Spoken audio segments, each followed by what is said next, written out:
A better mindset makes a better business. Having a better business does just mean having the best training, best mentorship, or the best business model. It's also about having a better mindset, and a better mindset makes a better business. A better mindset separates the 3% successors from the rest of the business owners. A colleague of mine shared with me a personal story about a coworker he knew long ago when he worked at a commercial refrigerator plant. The man's name was Pete, and everyone knew him for being the hardest worker in the company, but Pete was also known for his negativity. He would complain to his supervisor daily about how other employees talked more than they worked, didn't show up on time, or didn't work as hard as he did. One Friday, Pete's boss decided to let everyone leave early for the weekend. However, Pete was so dedicated to his work that before he left for the weekend he wanted to recheck his work in one of the refrigerators. It wasn't until everyone had left for the weekend when Pete entered the refrigerator and the door accidentally swung shut behind him, locking him inside. Pete immediately panicked and started banging on the doors until his hands bled. It wasn't until Pete realized that no one would be back to the factory for 3 full days that his pessimism peaked to its fullest. After a while, he quit banging on the door, hoping for the possibility that someone might hear him, and instead he started to think about how long he would be able to survive the frigid temperatures of the gigantic corporate cooler.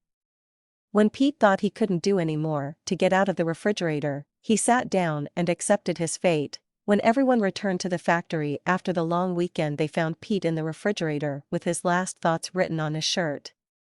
His shirt read how he didn't know how he would survive the cold and how he wished he had enjoyed life more.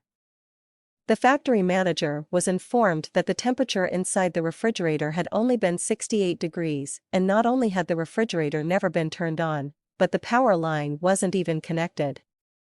Pete, as healthy and hardworking as any of the other employees at the plant, had died from his own negativity. Because Pete always had a negative mindset, the thought never entered his mind that he could survive the weekend without food, water, or the temperature of a cooler he thought was turned on. His negative thoughts created negative actions, and those actions produced negative results. As a business owner, you face this same situation every day. We all know there is a difference between owning a business and dying, but the same principles apply. If you were presented with the scenario that you, or someone you love dearly, would pass away if your business didn't succeed, then wouldn't you do everything humanly possible to ensure success and prevent failure? That's the opportunity you have with a successful business, the chance to save someone, save yourself from being trapped alone in a refrigerator, but this can only be accomplished with a mind void of negativity, even on coldest days. Listen to inspiration recordings, watch inspiration movies, surround yourself with inspirational people. Build and maintain a positive mindset, and you will find yourself among the 3% of true business owners. Pessimism leads to weakness, optimism to power. William James.